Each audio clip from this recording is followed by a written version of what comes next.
Yo, international. Got a Don't post right forget now. about me. Hey, Ty Cooper.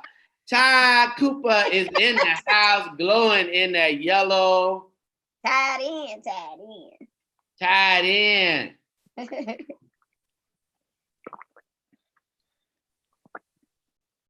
Sun is shining nice and bright. Birds are chirping and I'm ready for flight. Woohoo. Time to get ready for another day. Cass is watching her phone. Can't have nothing to say. Good morning, everybody. This is rolling out 8 a.m. The wake up call. Obviously, we are having technical difficulties. The internet is so full right now. We're celebrating the whole concept of Kamala Harris is now our new VP. And everybody is doing the wop. This is the WAP I remember. That's the old school WAP. Yeah. Hey.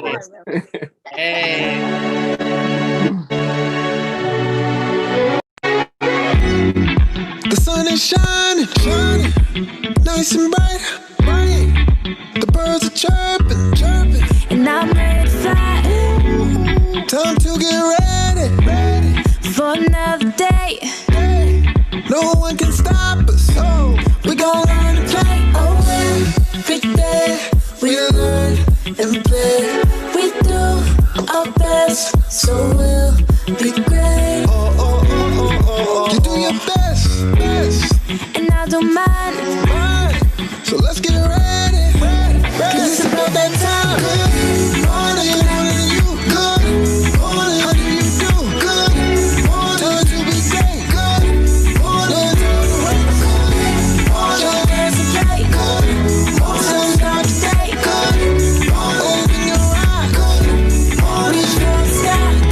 Good morning to you. Good morning, morning. How do you do? Good morning to you. Good morning. How do you do? Good morning. You see me on my grind. Woo. Stars got to shine. I'm a supernova. Yeah, you see me taking over. Yeah, I'm on the move. I got a way to shine too. So let me hear you say, every day we gonna learn and play. Hey.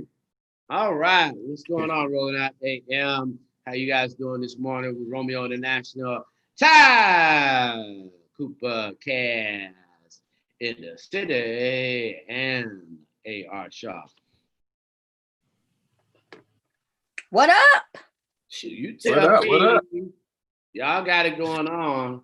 We got it going on. You tell me, Shirley Carter, what's happening? Where's that Facebook view? I know Miss Shirley Carter on. I know she on. I had to start my watch party. Man, made it to I'm making it simple as possible. AR made it to Wednesday. At first I would be like, you know what? I'm gonna outlook the entire week. Nope, not doing that no more. I'm just gonna take it day by day. Take it day by day, bro. Take your time, bro. That's all that we can do is take our time. All we can do. I call it just being patient with yourself. Patient. Yeah. The world. Yeah.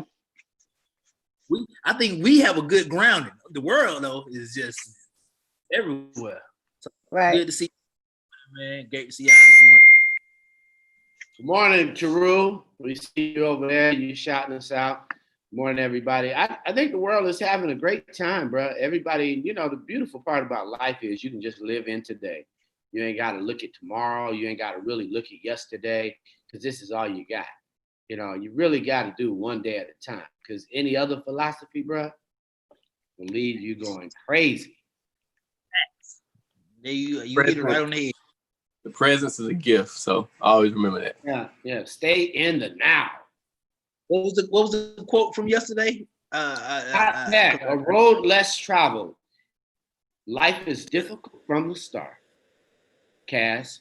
I thought Cass would be talking about AKA rules or something, given the fact that Kamala Harris is an AKA. I heard all about that. I know she's written a whole AKA, the Powerful Women in AKA. I know she's done that. That just had to already be penned. That Dream Come True, Howard Graduate. I mean, I would be turned up if it was a Morehouse guy. Man, Definitely exciting. Definitely historic moment. Munson, that's why I got my pink and my green in honor of my soror. Boy, there you go. Say it again. I was wondering who was gonna say it. I didn't want to throw it out there. I mean, I am glowing with this pink and all this yellow, green, and all. I figured y'all would figure it out. Yeah, I'm trying to represent for my soror. Yeah. Howard grad. Yes, ma'am. Mr. Steve, I don't know what happened last night. I was walking outside and I heard the whispers of a ski-wee. I was like, "Where is this coming from?" Like, That's funny that you said. That's funny that you say that. Because when I saw it, Romeo, when I seen it come up, I was like, "Oh, ski-wee, my soror, ski-wee."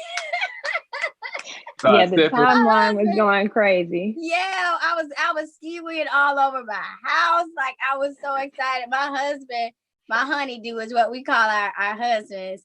He was like, "So you gonna sing the song now?" O-A-K-A. I said, "You right, keep singing it." We're excited, goodness. definitely. Yeah. All right, Cass, it's your moment. Cass in the city. Let's get to your report. And congratulations to all the AKs who. So we have some news coming from the World Health Organization with regards to coronavirus as we're in this pandemic.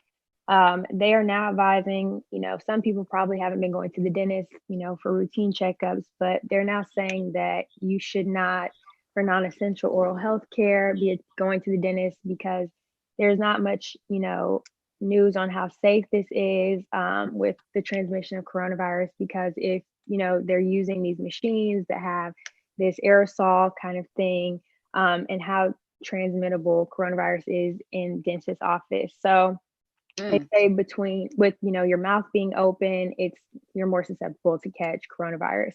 So they're advising people to cancel dentist appointments, postpone, which is interesting. A lot of people, need to go to the dentist, need to go to their doctor's appointments, but if you can hold off, they're advising you to. Yeah. So brush your teeth and floss. Brush teeth, floss. Yes, definitely. Use whitening strips if you need to. All of that.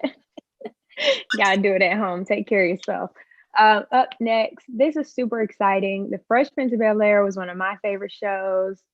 I love when the reruns come on. It's always just a classic.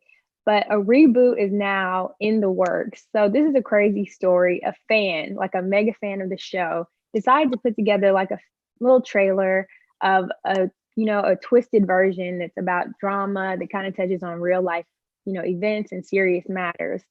And it's got a lot of attention. It went viral and actually caught the attention of Will Smith. And Morgan Cooper is the one who created this. And now she and Will Smith are actually teaming up to do a reboot of this show. So this is really exciting. She's co-producing, writing, and everything. So we definitely have to look forward to this. This is like a dream come true for like super fans, unheard of. But shout out to Will Smith, for making her dreams come true, working with a young person who, had a dream, had a vision. So I'm excited, looking forward to that. We're always scared with reboots, but I think this is a, cool moment for creativity. So I'm looking forward to that. We have some birthdays to get into today. Malaysia Pargo from Basketball Wives is celebrating her 40th birthday, and actress Yvette Nicole Brown is celebrating her 50th birthday. So a shout out to them. Happy birthday to everyone else who's tuned in and celebrating with us today. Happy birthday, everybody. You, Raven Simone. We got balloons, yeah. The cake is on the way. We got the music playing, cause it's your holiday. Woo! We invited family, and everybody came. I strike a pose for me like you in a picture frame. You got your finest clothes on, and $1 million smile. So we gon' celebrate you for a while. And don't forget we got the candles. When you away,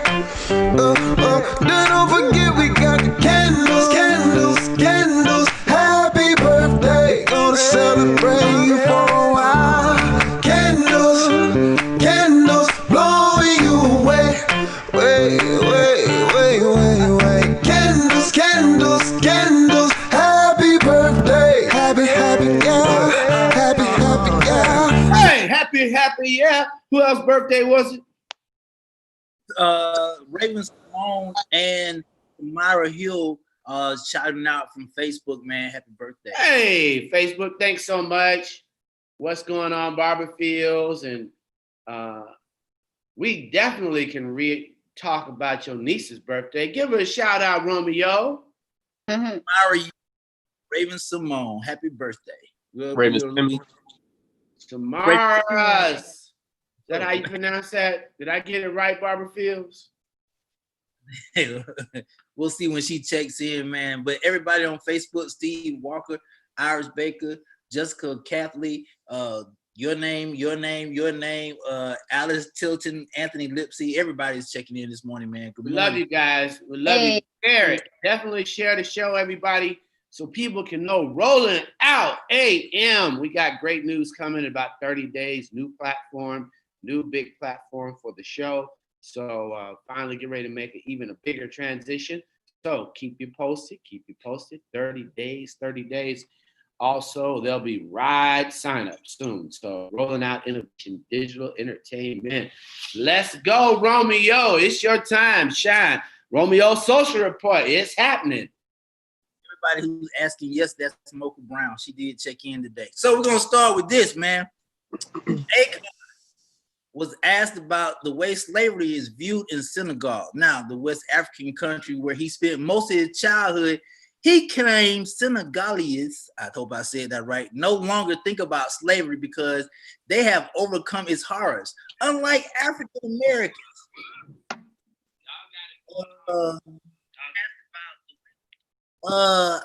Look, brother, I gave you a pass on 6'9". Akon, I don't know.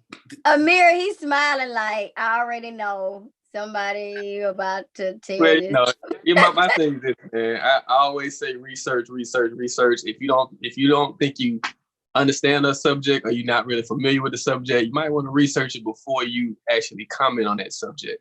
So I just gonna tell everybody's thirsty for saying anything that will get some attention. That's half the social is fake news and attention seekers, sucking the air out of the room.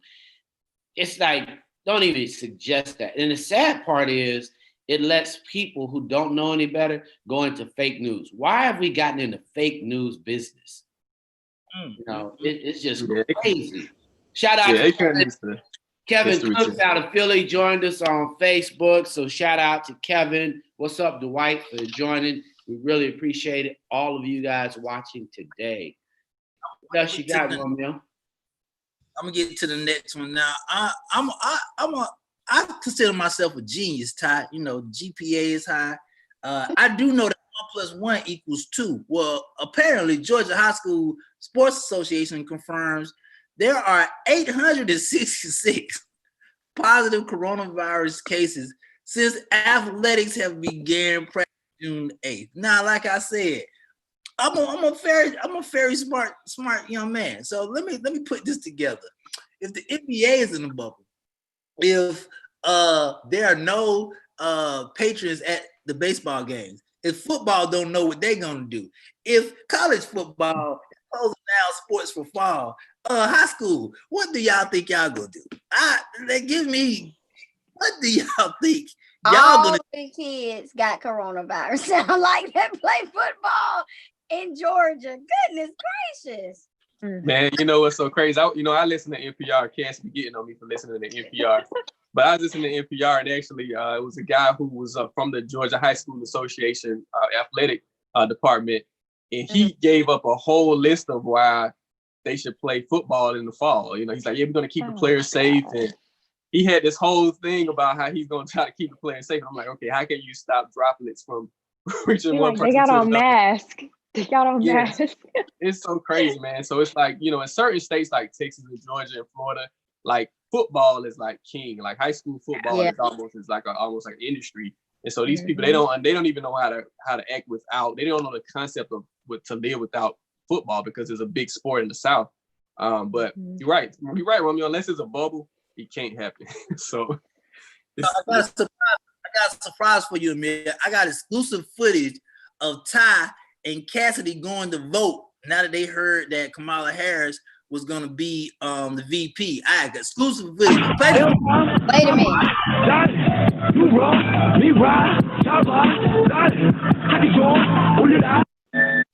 stepping, boy. Y'all stepping hard on that one, man. You're crazy. I was going to vote regardless. I was going to vote regardless, but LOL, that's funny. On top of that, You're going on top of that, Amir, they got their little cousins to kick in too. Hey, play that video with their little cousins. Do you got that? God. Support Kamala. Like I thought y'all had the. Oh, you don't have that video? Okay, Good. then we're gonna go. Good. But you, I never know what to expect. I was like, what's about to come on screen? Right. I thought you was gonna Photoshop their heads in between their bodies. I was like, please. Oh man. Amir. Oh my No bad. idea. I just thought No more my bad. I ideas. didn't even give him an idea. Don't. He gonna have us eyelid bobbing heads going. No. Our body's gonna be over here, our heads. Right. I'm good. It's okay. Shout out though. I appreciate the shout out, right, Cass? AKA Soror. Telling you. Yes. I'm with it, man. AKA, let's do it. What we got coming up? Y'all just y'all can pull up the slide and I'll go wherever. All right, so we've been discussing this WAP video for since it came out, man. Megan Thee Stallion, Cardi B, they basically shocked the world. They shook up the world with this WAP video. You have so many opinions from different sides. There have been several think pieces. I mean, you could just Google WAP, and there's several think pieces from both sides about why the video is empowering, why the video is objectification. So it's so many. It's a layered, and for them, they actually got a discussion going. Man, props to them for that, because this is a discussion that hasn't happened in a while. But a black father actually was upset, and he went viral yesterday because of his thoughts about the video. Let's play it. And I feel bad for a lot of these women coming up, because it's like they don't even know what's right, man. The people they look up to is screwed. Their minds are completely screwed up. You know what I mean? Setting all type of bad examples, man, for these young women. And I got a daughter. You feel me? I got a young daughter, man, and I gotta keep her on track. I gotta keep her mind right, man, because she's coming up in a generation now where not only the music is screwed up, man, everything's screwed up. You feel me? So I'm really gonna have to keep her in line. And I mean that video, I mean, there's a lot of music that's put out, speaking on the same shit. You know what I'm saying? But that song just came across my feed. I listened to it, and I'm just like, man, this is a prime example of what's wrong with a lot of these women, man, and their mindset. Sitting there praising that bullshit, bro. The entire song was about pussy, man. The entire song. And I feel bad for... Cut the video off, because I'm about to go off. Because I'm like, bruh, like you doing a little bit too much. Because he's in the video cursing like a sailor, calling it BSS. So what example are you really setting? I mean, and I think Cass talked about it a little bit earlier, maybe off air, but we were kind of talking about it's also a portion of that is the responsibility of parents. And so apparently if he is on there saying BS and all this, some S and D this and D, y'all know I'm saying the first letter of the cursing word, but you know where I'm coming from. It's like, sir, so what are you doing to be an example for your daughter? You need to let her know that's not appropriate and keep pushing, because I have other views about it as well, but I'm going to keep them to myself for now. I'm just saying about that video that he did. Cass, go ahead. I mean, I get it. I get it as a parent. I'm not a parent. I just, like Ty said, I do feel like there's this, a way you could censor, you may have a different opinion. I mean, I'm just kind of over discussing it because people act like it's the only song that's been inappropriate in history, and it's not. But, I get both sides of it, and I'll just leave it at that. I get where he's coming from as a parent, but I'm riding with Cass on this. Look, as a DJ, y'all must Wait a have minute, lost hold on. y'all. You don't ride with Cass, because Cass says she's going neutral at this point. Right, and here, part. As a male rapper, you can sit there and rap about drugs, trapping all freaking day. You can rap about girls. You in your video, Ty, the girls are half naked in the jacuzzi, the pool, the whatever, all freaking. And y'all bump y'all. Let me tell y'all dudes something. Y'all bump y'all heads to that. Y'all in the club bumping to that. But all of a sudden, two females start talking about WAP and everybody's concerned. Man, if y'all don't go, y'all was just bumping City Girls 3 months ago. Pick a poison, brother. Romeo, yeah, I agree. And to that point, what's the background of that song? There's some hoes in this house. That is not a new song, sir. So, yeah. Right, that is not a new song. I bet you. You know, so crazy. Even in the club, I can tell you right now, AR, the 3 most popular twerk songs right now is always "Back That Ass Up." Is I agree. It's always "Throw That Ass in a Circle." I don't know if y'all heard that one. Mm-hmm. That one too. And then the third one will always be something like a what was the dude named Ty? Uncle Luke. Luke was the originator. Mm-hmm. Luke was the originator of the whole, like he brought the entire sexualization into hip hop back in the 80s. So he's like the godfather of sexualization in hip hop. He was actually arrested for obscenity because he performed a song that was real. Like he was arrested for performing a song.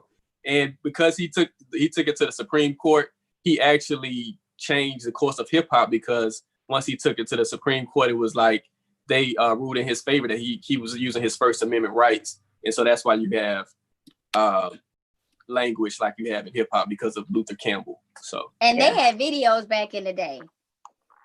So I saw those uncensored videos on YouTube. Jesus Christ. A hell of an album cover too, Ty. What? You want bring that album home at all. I just feel like if you're not interested in the content, nobody's force feeding you to watch it, listen. Yeah. My thing is this: as a parent, I mean, I'm not a parent, but I think if I was a parent, I would definitely introduce what it is to your child and just walk them through it. Because you're right, we had Uncle Luke back in the day, we had NWA back in the day, and my parents walked me through it. This is what it is. This is how you act. You can listen to it and enjoy the content without actually following the content. If you see it as art, you don't really have to mimic that art. You can just enjoy it and then go about your day if you have your own mind. So always have your own mind when you consume art, whether it's good or bad. Have your own mind. We're gonna get back. We're gonna keep going because I know we kind of running short on time. That's right. So hey, Angela Getter. How are you? Brother Nick, our brother Nick Cannon. He's reportedly going to fight back. You know, of course, he was fired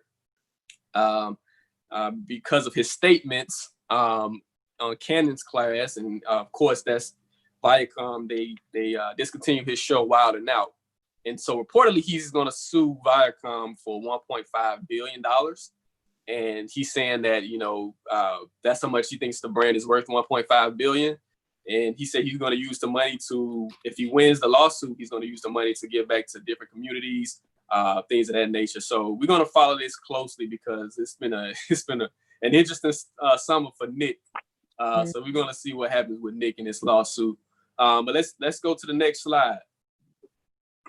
Congratulations to Kamala Harris, of course. Joe Biden named her as his running mate for his presidential run in 2020. Of course, election day is in November. And, you know, social media went crazy yesterday. You had a lot of people who were for this, you know, bigging up Kamala. And then you had a lot of people who were actually against it. Yeah. You had a lot of Black people who were giving backlash for the pick. And a lot of it stems from two things that I saw. I saw that one thing was that because she was a prosecutor in San Francisco, a lot of people were saying that, yeah, she locked a lot of Black people up. So some Black people are upset about that. But then also some people are saying that she's not Black. She because her father is an immigrant. Her father and her mother are immigrants. Her father's from Jamaica. Her father's Indian, and her mother is Indian. And you know, she's been catching people have been saying, okay, she's not Black, she's not one of us. So it's just been a lot of noise around this whole pick. And I'm just like, yo, y'all need to really just slow down, really do your research, and just don't, because you see a tweet, don't really follow that tweet because you think it's cool. But Amanda Seales, she kind of broke it down. I think she gave a good soliloquy about why you should just ignore it. Here we go. Let's play. We have a Black woman VP running mate, Kamala Harris. This is not the time to start with your Kamala Harris hate. This is not the time. Refer to the video I just posted. We gotta get real bottom line focus right now. We can't have detracting. We can't have shading. We can't have, but I want it. That ain't it. Everybody gotta get on board. Everybody. So Everybody. she broke it down, and I think that's right. I think unfortunately, it's like some people in the Black community, they nitpick, they find like any small thing to say something negative about a candidate. But I mean, I can't remember the last time someone actually nitpicked at Pence, at Mike Pence, and what he did when he was the governor of Indiana. I haven't seen one Black person say, okay, this is the maniacal things that Pence did when he was in Indiana, or they haven't said this is the maniacal things that Trump is doing as far as the people who he's electing. Like, look at the judges that Trump elected. 96% are white men, old white men who think like him. So if you're gonna nitpick at Kamala, you better nitpick at Mike, you better nitpick at Donald Trump. But I don't see that. I only see the nitpicking at her. But what are your thoughts before we move on? I want to definitely get the panels. I agree with her. thoughts. I mean, at this point, why are you nitpicking? Because your nitpicking isn't going to change the fact that she's VP pick. Like, nothing you say is going to change that. I get it, but we have an election coming up and there's two choices. So your nitpicking is not making any difference. This Just get ain't out the and vote. This ain't the time. Like she said, everybody. This ain't the time. Like, Yeah. let it ride. Bro, I'm gonna get my popcorn. I can't wait for that when she light his ass up. I am gonna be sitting there. Right. I'm waiting Like this. Yes, I'm scheduling that because verbally and intellectual wise, Pence, you're not gonna compete with that Black woman. Yeah, I say a Black woman. You ain't gonna compete with her. She is Black. Let's just, Yeah. like, Black. I don't know why there's a debate about her being Black. There was a debate about Obama. So I mean, yeah. It's just, Well, our next guest is here. All right. Good morning. Good morning. Good morning. What's that Purdue in the back? Time out, man. is Come on now. good morning. Good morning. Don, you're on mute. So, Take yourself off mute. Boiler up. Big 10 in the house. Big 10 in the house. You know, it's all about diversification. Got to bring a little Big 10 to the South. to the Georgia Tech side, but I feel you though. It's all good. It's all good. Big programs. Big programs do big things. Okay. Here we go. What's going on? Sorry, we just had a moment. I'm sorry. It's okay. That's my girl. It's fine. You can have these moments with her. I appreciate it. Good morning, everyone. Good morning. Introduce yourself to the Rolling Out AM Wake Up. Thank you. We're happy to be here. Ready to go, Shay? Go, Shay. I'm ready to go. Well, good morning. I am Dawn Johnson. I am the Dawn Johnson Experience, and Shay Sandifer and I are here to introduce Let Go, Let Flow to the universe and to the Rolling Out family. We are two dope women that came together through adversity, racial injustices, and just building community. You know, we came together through a very difficult time, through March, through the pandemic. And our collaboration, we came together as life coaches and wellness coaches to give back to the community. People were struggling and needed an outlet. So we started this Wellness Wednesday chats and through the virtual world, and people would come on and just basically talk about what's going on. How you feeling? How can we support you? I am a John Maxwell certified coach, And John Maxwell speaks of servant leadership and about giving back and helping others. And we were all struggling. And this was our way of giving. And when you give, it feels good.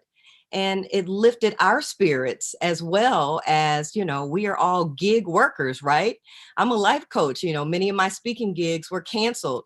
A lot of Shade stuff was canceled. Everything was put on pause in the world. So this new virtual life has actually given birth to Let Go, Let Flow. We have a movement. And Shay, talk about our movement. Introduce yourself. Because you know I can go on. I know. I was like, go ahead, Don. Let me get in. Tag. Hi, I'm Shay Sandifer of the new MPLS. I am a fitness instructor, life and wellness coach. I do meal preps for companies, and I also own and operate a Black-owned farmers market and have vendors work for me. So my all about nutrition, fitness, and wellness, healing from the inside out. Wellness Wednesday chat started in January. I was working with the Riveter, doing them in person. And as everything else, the pandemic stopped that. So I had a lot of clients saying they were struggling. You know, everything went to Zoom. We went overnight like that. And so they were like, and I was like, okay, since I can't do it in person, let me start it back online. And I didn't want to do Facebook Live. So I was just like, let me just incorporate it into my weekly regimen. And the first one, I think I had like 40 people show up, and I did it in the evening. So I said, bring your wine. And then I was like, okay, let's really get focused here, because people were really telling me like how much they were stressing and dealing with everything going on, losing jobs and people getting sick. So Don had came on, we were girlfriends already. And so then I said, you know what, Don, why don't I have you on next week as a guest? Then the next week became my co-host, then co-host again. And then we went for a walk, and we were like, all right, so we're vibing. Everyone's like, what do you guys got going on? And we're like, we don't know. We got to do something. And then of course, George Floyd happened real quick, right? The murder of him. And so we're watching all this going on. We're watching the work we're doing and creating this safe space. And the first thing I thought of was Black men. I'm a, mother of a Black young boy, my father, my boyfriend, everything. And I was like so hurt that this can happen at any moment to anybody that I know. And so I said, let's create a safe space, Don, for Black men only. And that happened right away. And Mr. TJ happened to be our first guest host for that. And we had about 50 Black men come on the space and speak about what they were feeling, be transparent, talk about, their fears. You're a CEO at a company, you go outside that door and you're just another Black man that can be dead. So I wanted to, Tigner, sorry. Sorry. So yeah, Tigner.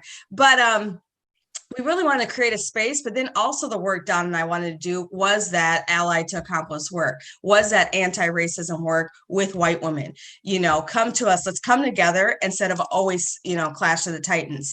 And we had a second huge Wellness Wednesday, and that has now created a whole different, we've curated a different element.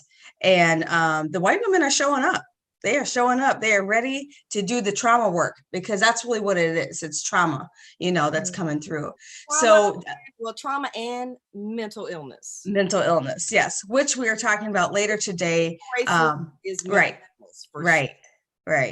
So that's what our chats have been about, and they're growing. And we're so happy to share, this space with you guys and what we have going on for the future.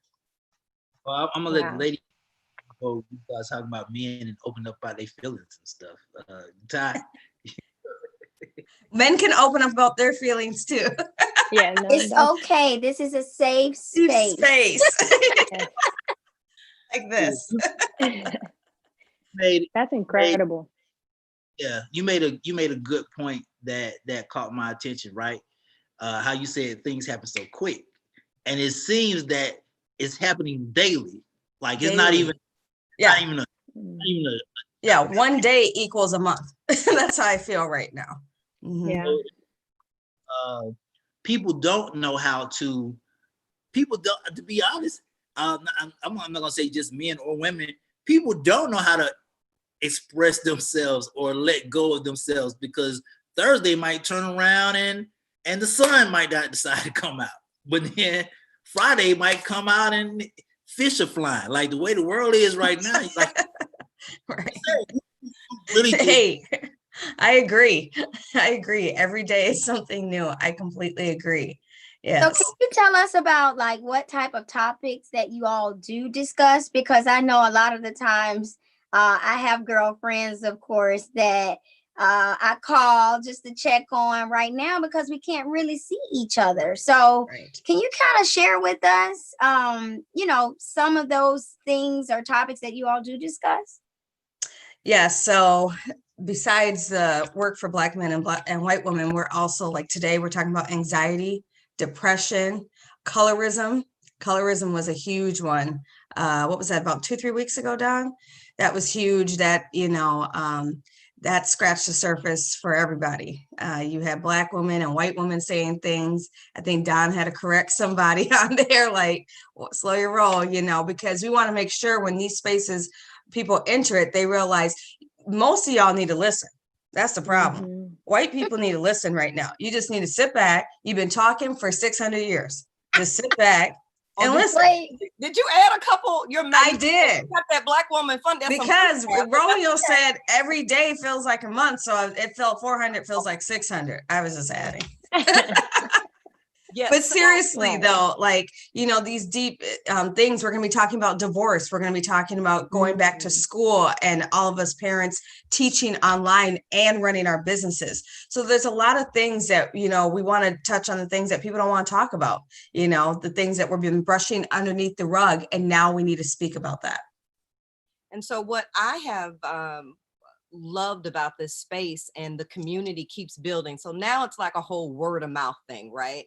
Oh, you guys got to jump on with Dawn and Shay, because, we're going to be talking about stuff that, people don't usually open up about. And Right. once they come into our space, because we do come as life coaches, we do come from a heart-centered, filter, meaning we come with love.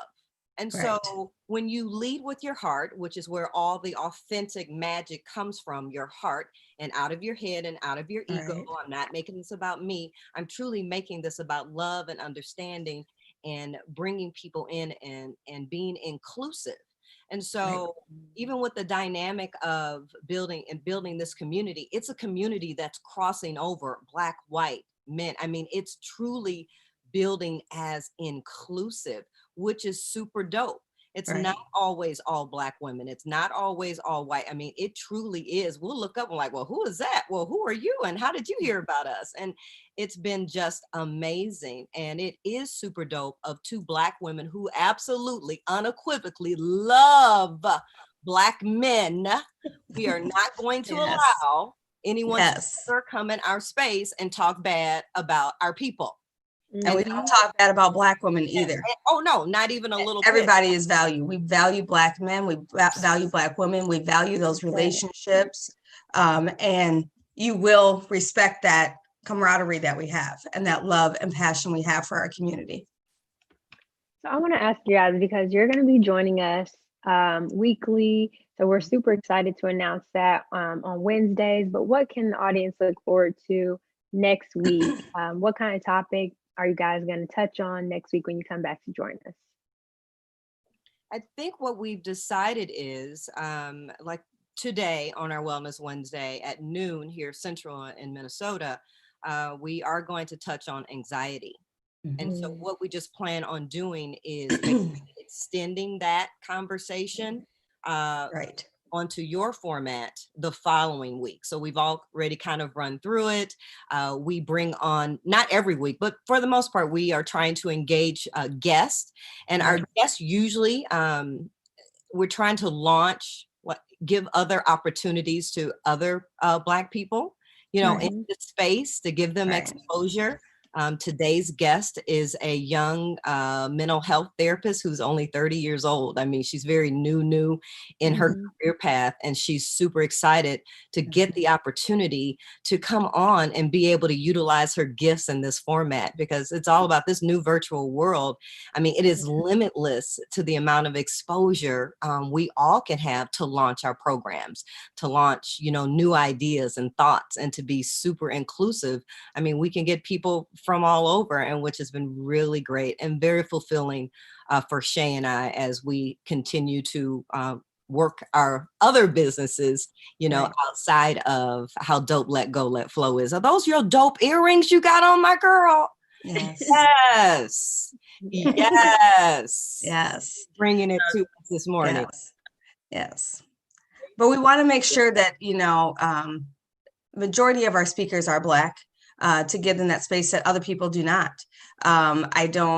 We're so grateful to also encounter and have these interactions with people, and they're excited because who's asking them on shows? Who's asking them to speak? They need to have that voice. They are educated. They have a lot to say too. And so, it's just been great to connect with so many different people. Like Don said, the virtual world, you use it as a positive tool. If you look at it negative, then it's going to be a long road, because we got a long road on this, on looking at each other. So you just have to use your tools in a positive way and put that positive energy back in. And as we say, let go, let flow, and go with that flow, because every day it's flowing different. I do have a follow-up to that, because, in this forum of the virtual world, we'll have different Zoom calls and we'll speak amongst each other. But the platform, or I guess some of the mental health pieces, or some things that may be very discreet and private, some people may not want to address that on with everyone. So do you all also offer private one-on-ones in addition to the, I see you smiling, Dawn. It must go ahead and answer the question. You can go. Well, because here's the deal. Well, I'm a life coach. Yeah, that's what we do. So what's been really interesting, I truly, looking forward to one day of like telling my story and my journey. Because again, we all have one, right? We all do. And my evolution to getting to where I am today, I just love the opportunity of helping people get reconnected with themselves. And so through this virtual world, and through Shay and I actually hosting these platforms, plus there have been many others that actually we have been asked to be, a part of different platforms to help to continue to heal, the Black community. And so we have basically raised our hands, or people who have asked of, hey, can you guys come and speak to our group of people? Hey, we've launched this into a full-fledged business, which is super dope. We're going into small businesses and doing Wellness Wednesdays to talk about the issues that, employees are having in their businesses, especially small businesses. It has been just amazing. And as people come into our forum, they do want a little bit more. So yes, they do contact us. And, I've gotten many one-on-one clients that I work with weekly. And so does Shay, and Shay does a little bit of everything with the meal prep and her fitness. I mean, she is a super dope. Her kickboxing class is the ish. That's my personal favorite. Okay. And, she may look kind of like all sweet, but she ain't. Oh wow! When we get it, always sweet. Don't. That is so awesome. We definitely appreciate the both of you for joining us. And what you call it, let go, let flow. Like that is such a vibe all by itself. And you all's mission is incredible. Definitely love it, and it's definitely needed during this time as well. Yes, definitely. But before you guys get out of here, I definitely want to bring you into this conversation that we've been having, throughout our show today, regarding Joe Biden and his pick for Kamala Harris as his VP. Please, just share your opinion, share your thoughts on this, coming from your point of view. So I'm gonna speak on that. So yes, immediately, we all have different political views. I respect that. Right. But at this point, like Amanda said, she was just like, Joe Biden's boring. So let's start there. And let's just celebrate that we are progressing during this time and that a Black woman has made it in there. You're never going to like everything every political candidate has done. So let's celebrate the positive. And it absolutely infuriates me when other Black people put down that woman. Already someone called her coon, who was Black. And I was like, how dare you? So I'm quite sure that will be a conversation I'll be having with them. But, you know, we have to respect her journey, what she's gone through. And, you know, as people of color and Black people and brown people, we all have a story. So don't knock her journey, what she's had to go through to get there. So I'm big ups for her. I hope she takes it all the way home. I will be supporting her and her endeavors and adventures. And, you know, just see what she's got to say. This is a new journey for her too, in trying times too, you guys. We are in the middle of a race war right here in the United States. We have a lot going on. So whatever can calm that down and bring, you know, peace. We need peace right now. We need to stay healthy and we need to stay focused on the purpose and the reason why these people are being selected and elected. Yes. Again, I'm all about the Black woman. Okay. Right. Nobody's looking at her and dividing up what percentage of Black she is. Okay. Right. Black woman checked. Right. Okay. The 1 drop rule, half a drop, whatever. That's a Black woman, a very accomplished, overqualified. If we look at the platform of who we're putting in the office, I don't think Donald Duck could be president right now. It doesn't matter. Donald Duck is president right now. I'm sorry. Yes, Donald Duck is Donald president. Duck, Scooby-Doo, all of them. Therefore, this Black woman, and Joe Biden better had picked somebody Black. He better had. Okay. Because again, Black women we bring it all together. We are Mother Earth. We are inclusive. Kamala will bring white women to the table because that's who we need. We need white women's votes because white women are the ones that put Donald Trump in office in the first place. So we need that vote to come back over here.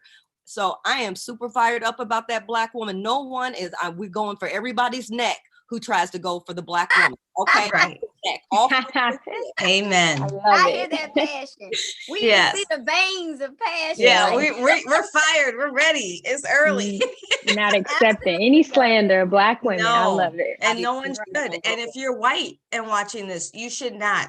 That's your job too when we're not in the room for you to say something. Yeah. I need to go to the safe place again because this right here, I need to go back. Oh, we can't hear you, Romeo, but we appreciate you all joining us. We're so excited to have you be a part of the show coming on next week. So we're looking forward to that. So thank you. Love your platform. Let go, let flow. Love it, ladies. Thank you. Absolutely. Grooving on out. We appreciate you so much. Thank you. All right. Be Take well. care. All right. Take You care. as well. Couldn't hear me? Ty, you couldn't hear me? You were breaking up a little bit. Yeah, she said she couldn't hear you. I need to go to my safe place because clearly y'all was having a 4-woman moment. Safe space. Right. Like it seems like it goes in and out, Romeo. It's like we can hear the first word and then we see your lips moving, but nothing for some reason. It may be the connection though, but we back. I like what they had to say about Kamala. You know, they broke it down. So definitely, you know, shout out, man, because you're right. They definitely right. You know, no one, you know, she's Black. She's a Black woman, and Black folks just gotta stop hating. You gotta get on this train, man. Yeah, and people be acting like folks don't have a journey. Everyone has a journey, whether it's beautiful, ugly, and nobody's perfect either. So I like that they said that too. Just let it go, y'all, please. And let's celebrate this moment of history happening. How about that? Yeah. Well, Romeo, what you got? On Facebook, man. Well, first of all, Thai people checking in. Mocha, shout out to Mocha Brown. Brother, we decided it's the same people. So shout out to Mocha Brown. Thomas says dope interview. Celia Feline says Donald DICK is president. Gonna leave my typo right there. She says she typed out on purpose. Janet Simmons checking in. Antoine Smith. Tawan and Vonda Collins, man. It's just so many great people from Facebook checking in right now on the Thank you AM Wake all. Up conversation, man. So Thank I y'all agree for with you, tuning man. in. Come on, Amir. Let's go get our safe. Amir, let's go to the safe place so we can discuss our feelings. That is a safe space. She said she has conversation just for men. Well, they said they have Yeah, conversation come just on, around Amir. Black Let's go. men. That's a safe space. That's great. Yeah. So we're going to go to time report. What we're doing next? What's happening next? Producers, let us know where we're going next. Standing by for the 9 a.m. We guest. have a So 9 a.m. guest coming. So whatever, Cool. if we So we have a question of the day. That's what we're doing.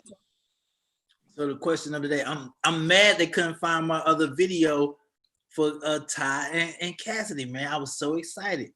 Don't worry, it's okay. No fret. Video. Please find this video. Amir, lead with the question of the day. Let's go. Let's go. Thanks for everybody tuning in to Rolling Out AM, the Wake Up Call with Ty Cooper. Cass in the City, A.R. Shaw. What is the question of the day, Amir? So the question of the day is, what are your thoughts on Joe Biden's pick, Kamala Harris? And if you're watching on Facebook or YouTube, definitely chime in, leave your comments, share the show, and let us know your thoughts on Kamala Harris. What are your thoughts on the pick? Yeah. So let's go. Let's talk about this. What do you guys think? I know we talked about this earlier, but what are your thoughts on the pick? And when you first heard that the announcement, because he did it via Twitter, what were your initial thoughts when you heard that he actually picked Kamala? Smart chess move. Very smart chess move. Yeah, I agree. That's the same thing I thought. I was like, oh, he better. Oh, he better. Like the last guest, she was like, he better pick a Black woman, because it's not even just about a Black woman, right? So we're talking about who else is going to bring in that entire vote. Like it, and Black women will also teeter along the lines of bringing in the white women as well. So that's the thing, white women. That's key. Yeah. Well, I think there are great conversations. Clearly, I think Kamala Harris is the most qualified. Like at the end of the day, she's the most qualified American woman. And we've got to be sure that we're saying to America that she's an American woman. Like at the end of the day, she is an American woman. We got to stop this language barrier that we put in front of our face in the moment that this is it. If this is our America, then we'll see. But she is an American woman. And we got to, all right, obviously Black, but she is overqualified. And we need to talk about her qualifications, get this celebration of being proud, to understand we are Americans. If this is our America, prove it, everybody. Yeah. Right. And there's opportunities out there for all of us. Right. Each and every one of us. So let's not handpick and say, I agree. It's not just, oh, if you're not from, listen, she is American. This is a celebration. We should all be celebrating this lady. And like Monson said, she's overqualified. Let's not handpick and say, okay, because she came from this type of college or this type of community or this type of background. No, that doesn't matter at this point. She's overqualified. She's a Black woman, okay? She's making history. It is a celebration. So cheers. And she's an American woman. And yes. This is all about America. How can we make sure that this is our America? Yeah, right. So that is the point. I want us to pivot, so that we can actually get focused. Sure that there's a new unity in this country. We don't need a divide. She actually is a better glue, a better mixture for everybody who's looking to understand it. She brings a whole process to it. And I'm sure she's going to reimagine herself, even with the history that she's had as a DA. Like, okay, Attorney General. Okay. And that's the thing, Mus. I'm glad you brought that up. Reimagining yourself, everybody. Everybody has to reimagine themselves. I'm glad you brought that up about her being a DA. So a lot of people are talking about her record as a DA, but I want people to actually Look at her record when she was in the Senate. She was one of the most progressive people in the Senate. So you want you to take time to actually look at her record. Look at some of the look at some of the things she did with prison reform. Just go back and do your research and see what see some of the legislation that she helped to pass, and just go back and look at her record, because you can look at one thing and then it seems like a lot of people are omitting what she did as a senator. So it's like, look at what she did, and you can see that she did a lot of. She was probably one I of the hope most we don't spend a lot of senators. time trying to convince Black people. Like let's make sure that that's the narrative. I mean, I don't think that smart Black people are. That's not where we need to have our conversation. Like, if y'all need to look to an influencer to tell you who to vote for and not be negative, I think everybody should be allowed to comment when you tell them they can. All this, I like to hear comments, creates trolls, negativity, and all of that. So I'm good on all them comments. Well, yeah, I mean, my thing is this. I always say, if you think one way, do your research. And a lot of people not doing their research. They're not really looking for her record in a sense. Just come tomorrow with the research, Amir. This is why they come to us, to get the information. We don't want people going away to get the information. If they Google it, let's give them the information. Hey, it is obvious this is not necessarily the biggest research. You're right. You're right. People don't want to take. They want to go. You're right. They want to go. They go to Google. They gonna Google the wrong thing. Yeah, you're right. Yeah. So, Right now, they're just attaching themselves to what's out there, and what's out there right now, what's being talked about, is her race, and the percentage of her race. They're not talking about she was a lawyer. She was, she was approving legislations that's actually everything that we're trying to do now with George Floyd, and the, making a mission to try and get beyond that. People aren't really seeing that she did already make changes that we're trying to fight for in her platform. So yeah, we need to start feeding information like she has the experience. She is overqualified, and she's an attorney. She was a lawyer. So it's so much to her and this candidate in general that we need to start talking about as a community, and not just about her race, because that's so superficial.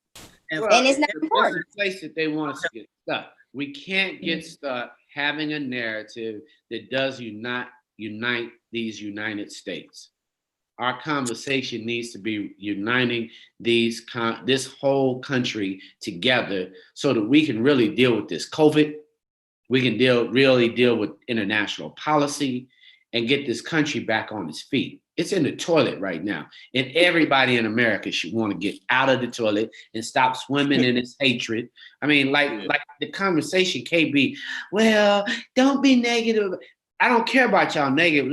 Everybody who's smart, let's get on the positive and connect her with people outside of our community, because she's already won our vote. We need to move on and get as many brothers and sisters who you can find that didn't vote and get them back out. Right. Definitely. Cass, being from Howard, how did that make you feel? I mean, I think this is like the first. Not only did she make history, but being an HBCU grad, it says a lot. So just you being from Howard, how did she you actually feel was about my commencement speaker, so it's definitely a big deal. Being from Howard, it's obviously a history making moment. She's also part of my sorority, so it's very exciting in that sense. This is a big change. Something that we've never seen before. And talking about younger generations and giving little girls hope, this is a huge step in that direction. So I'm excited for that, and I think, like I said earlier, we need to get over the what ifs, why this, why that. She's the pick, and that's just what it is at this point. So like Monsa said, we need to get out, we need to vote, help those who don't know that they can register to vote to register. Those who don't know they have the rights to vote, they were formerly incarcerated. We need to let our community know that they have the right to vote and get out and get registered, because that's what matters at this point. Cass, and I know you could probably attest to this, because both you and I are HBCU grads, and there was, and right now, we talk about HBCUs, right? But we don't talk about what we learn in those HBCUs that's different from other universities. And Kamala, so we learn about our history. We learn about civil rights. There's an education that is grounded in us that that is not that doesn't happen at other universities, but at HBCUs like Howard, which is also known as the Black Harvard, you learn about your history, and that's very important. That's not publicized. That's not put out there, and we don't typically communicate that. And even her being a member of Alpha Kappa Alpha Sorority Incorporated, you know, there's education even behind why those sororities and fraternities, the Divine Nine, was put in place. And there's history behind her just in general as a candidate also. We're not talking about, you know, oh, she was the right pick. And just because, you know, she was the go-to. No, we need to start thinking about what was ingrained in her, even with her being Indian and Black or whatever you want to call it. She's Black. And there was a position that has been groomed and grounded in her that came from history, y'all. History, multiple pieces of history. She went to HBCU. She's in a sorority, Divine Nine, the first and the finest, AKA. And so she learned about the civil rights movement and her civil duty to push forward regardless of obstacles. So let's start talking about that. I mean, you know, a lot of people talk about their history, but HBCUs, you learn about your history, your Black history. Because it was crazy to hear, even for Beyonce, when she came out with the Black National Anthem, there was a lot of Black people that was like, I never heard of that. And being from a HBCU, I was like, you never heard of that? We used to hear it all the time. Would you agree? Yeah, 100%. You learn the words. It's communal. You sing it together. Definitely, you have that sense of pride, I would say, and you definitely get a different education, a deeper understanding of your roots. There's a lot more resources at these schools from, you know, years and years, hundreds of years. So definitely. But we're going to welcome another guest. I'm excited to bring her into this conversation. Her name is Mandy Bowman. And she actually is the founder of the official Black Wall Street. So this is going to be an exciting conversation. Hey, Mandy. Hi, good morning, y'all. How are you? I'm good. I'm excited to be here. Yes, I'm excited to have you. Please just introduce yourself and tell us a little bit about what the official Black Wall Street is. Yes, so my name is Mandy, as you guys already know. I'm the founder and CEO of Official Black Wall Street. Official Black Wall Street is a startup that connects Black or consumers of all backgrounds to Black-owned businesses. So with our platform and our app, you're able to find Black-owned businesses and support them from all different industries, everything from pharmacies to e-commerce boutiques. And it's Black Business Month. So, you know, I'm very excited to be here. Yes, very excited to have you. What inspired you? Just tell us what inspired you to create this resource for our community to easily access this information and connect to, you know, the businesses that we need. Yeah, so when I first created this company, I grew up in Brooklyn, New York, and so I had experienced a lot of the gentrification that was going on during that time. And a lot of the Black-owned businesses that were staples in our community had closed down because they just weren't able to keep up. And so that really inspired me to go out and support as many Black-owned businesses in my community as possible. So I created this little spreadsheet and, you know, did my own little research and found a lot of really dope businesses right in my backyard. And so I was like, oh, I should probably, you know, share this with other people and get them to support as well. During that time, I also found so many different stats about Black entrepreneurs and the different challenges they face, especially when it comes to funding. You know, Black entrepreneurs get shut out from loans more times than equally qualified white entrepreneurs. And when they do get those loans, the interest rate is 32% higher on average. Even when it comes to the VC community, Black women receive less than, I believe, 1 or 2% of VC funding. So I was like, okay, well, these larger institutions aren't supporting us. So the least I could do is spend, you know, my little money at these Black-owned businesses and hope that they, you know, it helps support them and helps them grow. Absolutely. Amir, Todd, please feel free to jump in. Let's talk about as far as what have you seen like throughout COVID? Have you noticed a change when it comes to Black businesses and what Black businesses are going through right now? And if there has been a change, what do you think can be done to make sure that Black businesses survive this pandemic? Yeah, absolutely. One of the most startling stats that came out was that 41% of all Black-owned businesses closed down from, I believe, the start of COVID or the start of quarantine until now. So I believe it was about 400,000 Black-owned businesses that had to close down because they just weren't able to survive during this time period. A lot of them being brick and mortar. So I think now more than ever, and there's been this huge outpouring of support from larger companies and from our community and even outside of our community.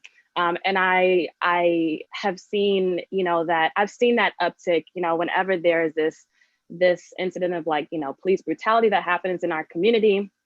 But this has definitely been the largest outpouring of support. So my biggest thing is that we have to continue and make it a lifestyle thing and not make it a trend where we do it for 2 months and then all of a sudden everyone stops talking about it. We have to keep talking about the challenges that they go through because it's not new. None of this is new. Black-owned businesses have had these challenges for years. It's just been highlighted a bit more because of COVID-19. So I think my biggest thing is that we have to make sure that this is an ongoing thing and that we're always supporting them and not just doing it now because everyone's talking about it. I love that about your mission because at the end of the day, I see you as a forerunner and trailblazer of the Buy Black movement considerably, right? So you set out to empower other Black entrepreneurs and business owners and overall the community via whether it's ownership or economics in relation to getting your finances up. So can you share with us kind of some of the platforms and panels or discussions that you do have for the Black community now? Yes, absolutely. So even now, every quarter we do a town hall series where we have, a panel of entrepreneurs or experts in their area come on and talk about the different areas of business, whether it be how to market your business successfully, how to use different tactics to up your customer support or your customer service. Different things that entrepreneurs need assistance with. Even now, we're currently working on an awards, the official Black Wall Street. Let me get the name right. The official Black Wall Street Entrepreneur of the Year Awards is presented by Snapchat, just to help fund a lot of these Black-owned businesses that deserve it and that have done extraordinary things over the past few years.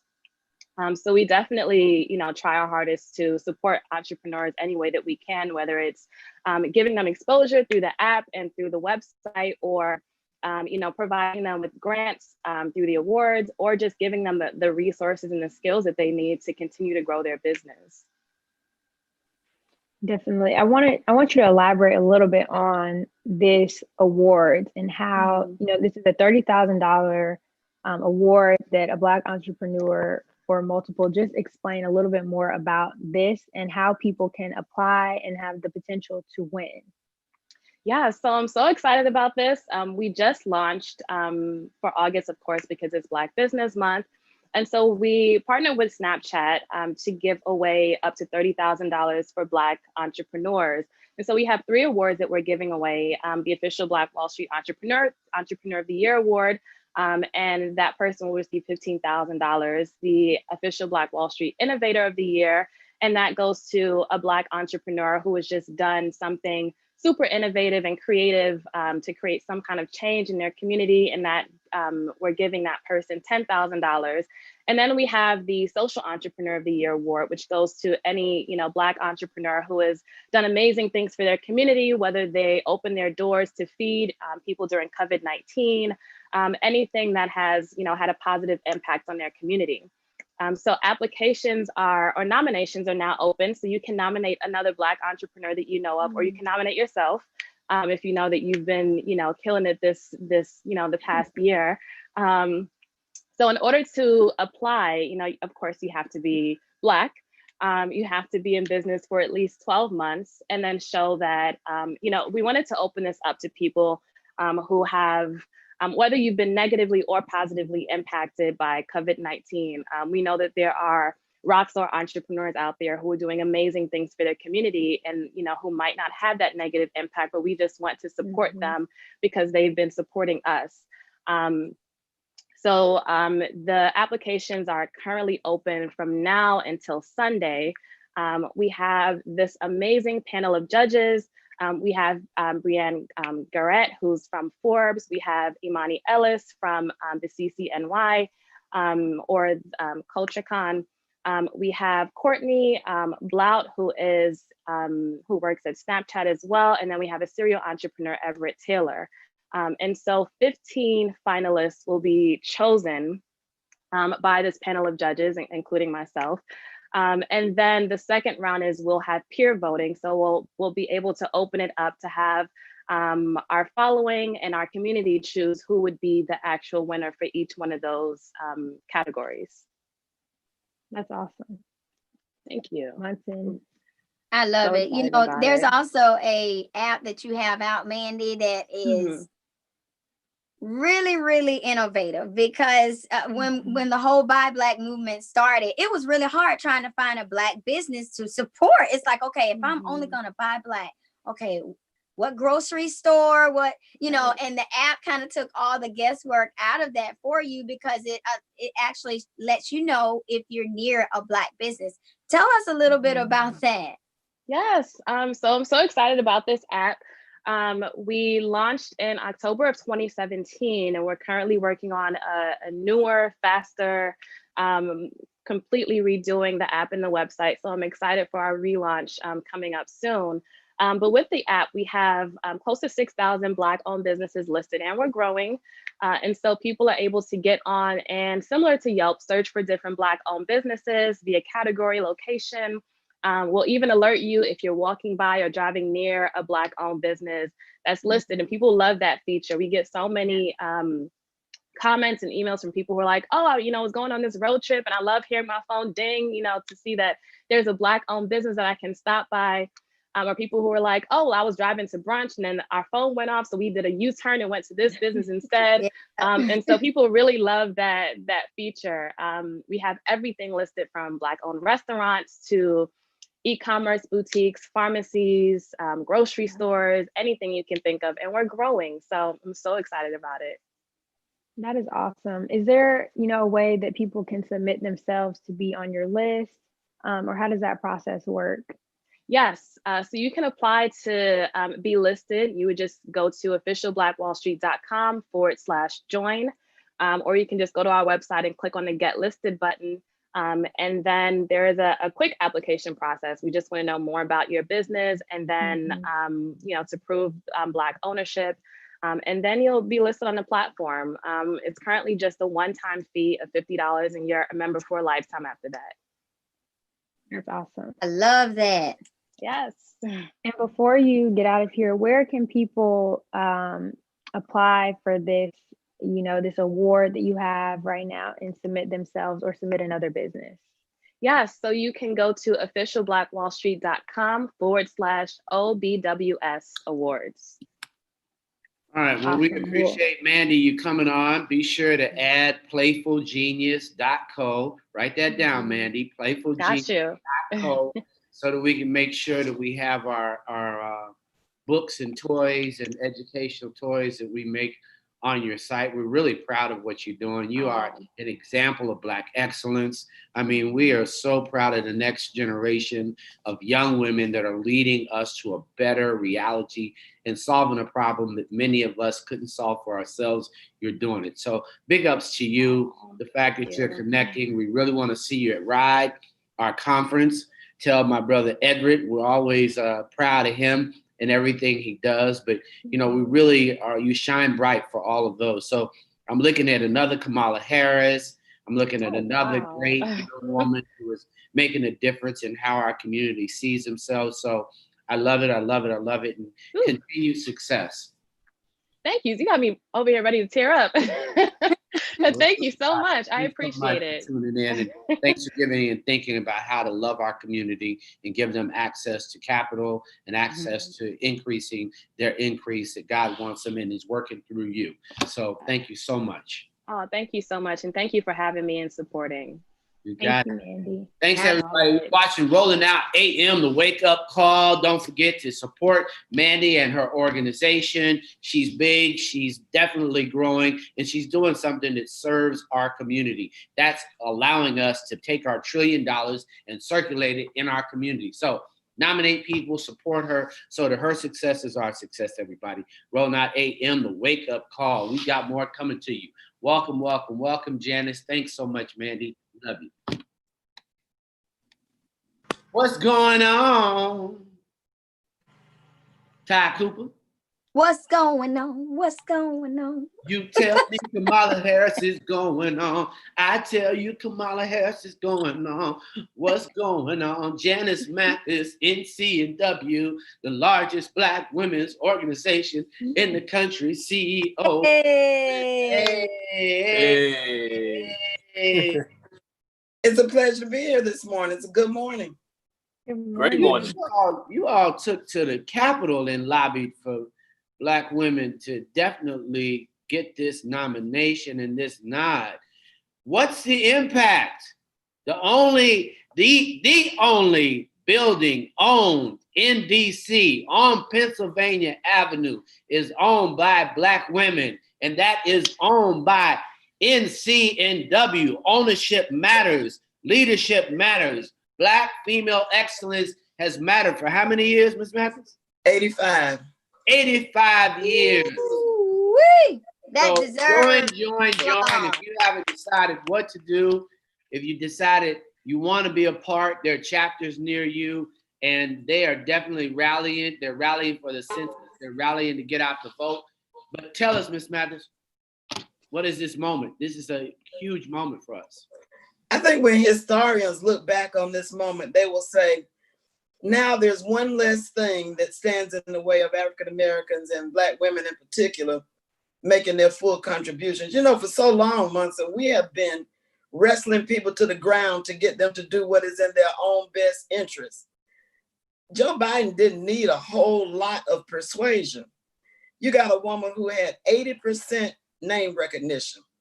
The only person who had better name recognition than Kamala Harris in this race was Elizabeth Warren, but Elizabeth Warren's unfavorable was 10 points higher than Kamala's. You got a woman who knows judiciary. He could hand off the whole judicial appointments portfolio to her. And she's been on foreign affairs in the Senate. She knows a whole part of the country that he's not familiar with, and we know what her debating skills are like. So it really wasn't rocket science. But sometimes you have to persuade people, you know, like you persuade the children to take the medicine that's good for them. He's the person who got help the most. If she wasn't Black, we wouldn't even be talking about it. We said, well, of course, that's the obvious pick. Right. You know? But you got to explain that color thing because we still in America. And now we have to turn our attention to how much are they going to cheat. You know, as long as democracy, or what we call democracy, one person, one vote, benefited those who were in power and in control, democracy was a good game. But now that the demographics have changed to the point that we're not so sure we win under those rules, now we got to change the rules. We got to undermine the post office. We got to give all kinds of reasons why people can't vote by mail, all kinds of voter ID, shorten same day, can't have same day voter registration. But you know, I got a solution for all that. Let's lower the voting age to 16. That'll solve, because guess what? This year is the first time that the cohort under the age of 18 is mostly Black and brown. The cohort under the age of 18 looks like what America's gonna look like in another 20 years. So if we wanna hasten that day, we let the 16-year-olds vote. They get a driver's license, they can get married, they can drop out of school and get a job. They might as well vote. Right. But I'm excited, but I'm also cautious because what has happened with the pandemic is almost, it feels like genocide to me. I don't want to be a conspiracist, but when you start talking about blue state governors of Puerto Rico doesn't need much help. Blue state governors don't deserve help. These democratic cities being run by Black women don't matter. That feels like I'm being targeted, like I got a target on my back. And that is, that's criminal, frankly. That's actionable. And I mean, there's a court in Switzerland that takes cases like that and sends people to prison for targeting people because of their race and gender. And so we're in a tough time. I'm excited and happy about Senator Harris. She's going to do a great job. She'll be a wonderful vice president. But she's doing him as big a favor as he's doing her. As a matter of fact, she's the one who's going to take the pot shot. She's the one that's going to be called everything but a child of God. Every time I hear your all's colleagues, Yamiche Alcindor and April Ryan, and those women who are trying to cover him at the White House, be talked to as if they are lower than humans, it hurts my soul. And that's the main reason we have to get rid of Trump. But make no mistake, right-wing forces in this country have been creeping toward Donald Trump for 20 years. This is not new. He's just the worst configuration of it. The idea that you can control women's bodies, that judges ought to be right-wing, it's all right if they dress up in blackface. That's not a new idea. But it's time for us to stop it. It's time for us to put an end to it. And we'll have that opportunity in a few weeks. So Janice, I wanna ask you a question because, you know, white women actually gave Trump his election last time. So there's some dispute about that 53% number, but I grant you your point because they certainly as far as they came out overwhelmingly for Trump. How do we make sure that, or you know, when it comes to this, that we reach out to the white vote when it comes to that, because they did deliver. They overwhelmingly voted for Trump last time. There's some dispute among political scientists about how overwhelming the white women's vote was, but I grant you your point. More than 50% of them voted for Donald Trump after hearing what he said on the Access Hollywood tape. You got to be some kind of masochist to vote for somebody who's told you that he will assault you and with no consequences, and then you go deliver your vote. But what do you do about it? I think we issue a direct challenge to our white sister and say, look, this is not driving Miss Daisy. Y'all can sit in the front and drive, and we're gonna sit in the back and tell you which way to go, which is the flip of the movie script. Because if you can't take care of yourself, we can't deliver this for you. This is not a gift. And then you come March, the day after the inauguration, with pink hats and all sorrowful and crying. We tried to tell you. We did everything we could. We jumped up and down and screamed and hollered. And then to add insult to injury, you have analysts who want to say, well, it was the lowest Black turnout since 2008. Well, wasn't nobody Black on the ticket. Yeah. We're gonna vote. We're gonna vote this time. But I think we do have to issue a direct challenge to women of goodwill, whatever their color is, to vote your interest. Don't vote what you think somebody else wants you to do. Don't vote because the man in your house has a certain kind of opinion. Vote your own interest. Be that much of a feminist. I love that. I love that. And even when you said earlier, you said turn the attention. We need to start turning the attention ultimately of how much they're going to try and cheat or something like that, because we already know Trump won't say that he even going to accept the 2020 election results. So as Biden leading the polls and all of that, I mean, we need to start turning the attention. So Right. what would you say to that and the results already what Trump is saying? There are a couple of things, very concrete things that we need to do. One is make sure you know your status when it comes to voting. Make sure you know for sure that you're registered and where your polling place is, and decide now how you're going to vote. Don't make a last minute decision, because at the last minute, the post office might be out of business. I have been voting by mail since the 80s. I'm serious. Living in Georgia, I voted by mail because I was always out knocking on doors trying to get people to go vote. And so I stopped going to a polling place a long time ago. Decide how you're going to vote. Don't wait till the last minute. Request your ballot or decide that you're going to the polling place. I think voting early vote might be the ticket. That's the ticket. Oh yeah. That way you know the now I kind of a lot of black folk work for the post office. I don't think they're gonna destroy a whole lot of ballots coming through the post office. But if you don't like that, some states have drop boxes that are relatively secure. But it's a question. It's a question about what is the most reliable way to vote. Klobuchar introduced some legislation that would help shore up the post office and their ability to process the ballots. And then this guy says, well, I don't know whether I will accept it. I got into a fight yesterday on the phone with somebody trying to do business with me. I was thinking about refinancing my mortgage to get a lower interest rate. And the guy wanted to check my credit. I said, oh, you don't need to check my credit. Just take my word for what this credit score is for right now.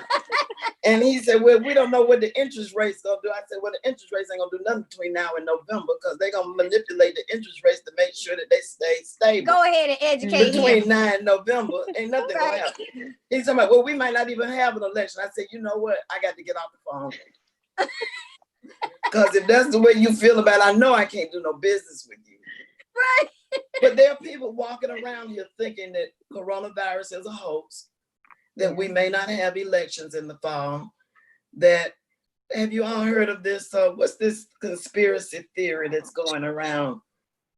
Oh, I can't think of the name of it, but they're convincing themselves that there's something that's going to happen to keep this wave of Black voters and Black enthusiasm and frankly, Black rage from being expressed in November. And we just have to say no. We are in a difficult situation, but not as difficult as what our grandmothers faced. Now I think about little Black girls. I got a granddaughter who's about 4 years old.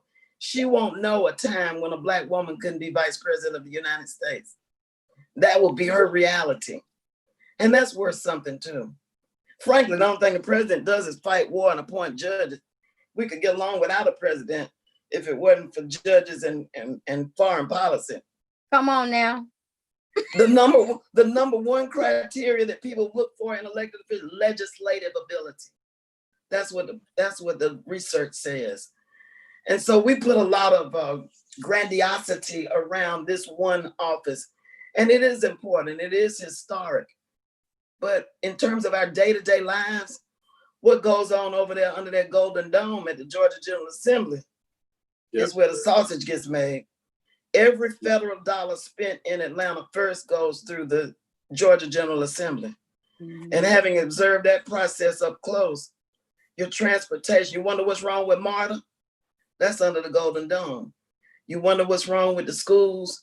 You wonder why the prisons are overflowing. All of that are state functions, just like voting is a state function.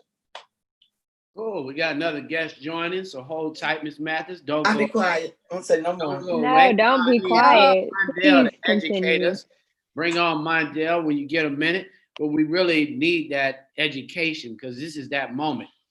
Welcome, Mondale. You're here with Rolling Out AM, the Wake Up Call cast in the city. Ty Cooper, A.R. Shaw, Janice Mathis from NCNW, and now we've got Mondale. It's that moment, Mondale. We know what your choice is, and we've got you and Janice to let us know just how to think about this moment.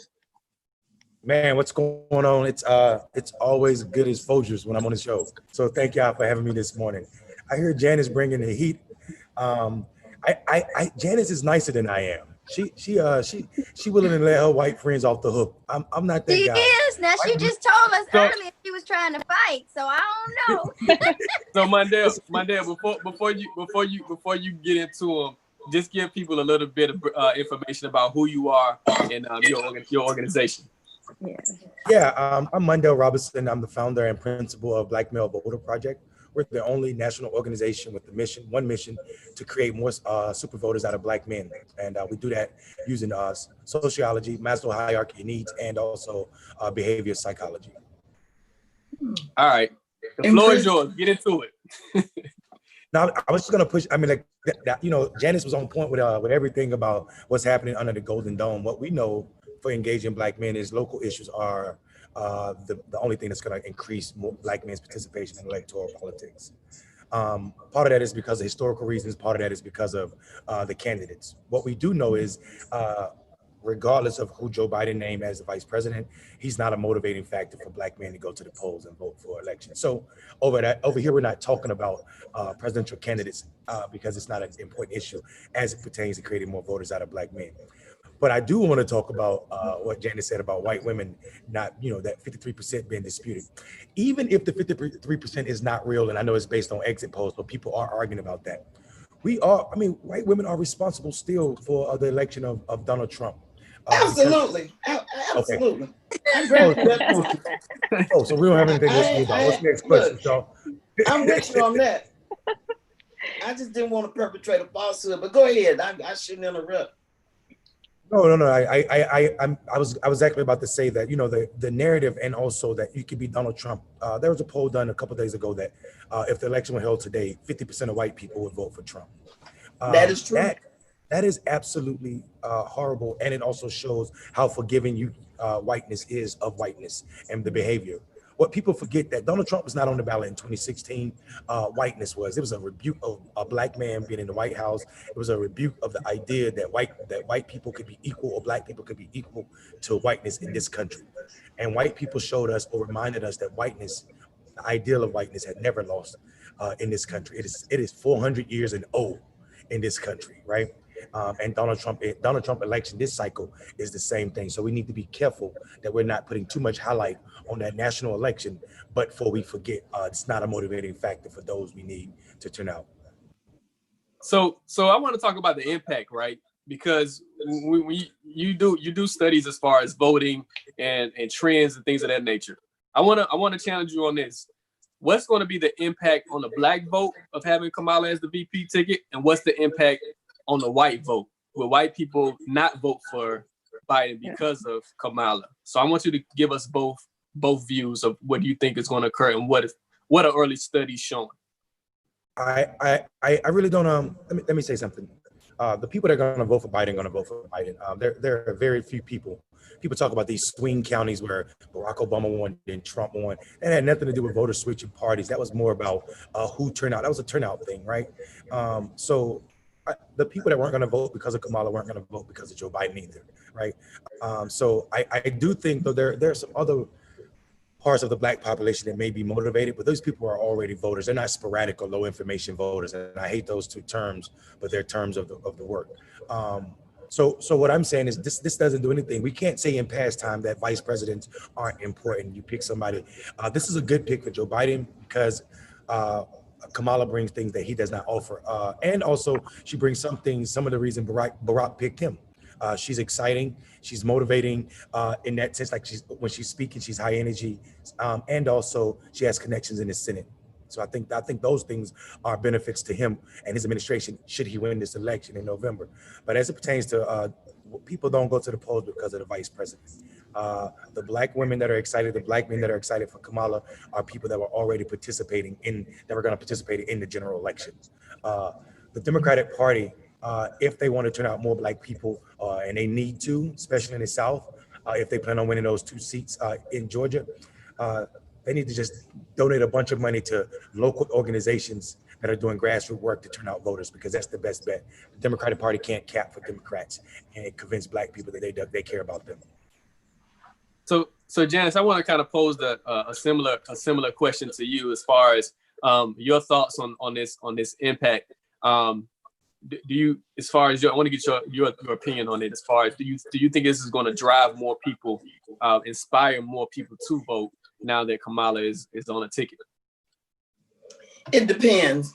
And I know that's a waffling answer, but it depends on the extent to, I agree with what our brother just said about this being a turnout question.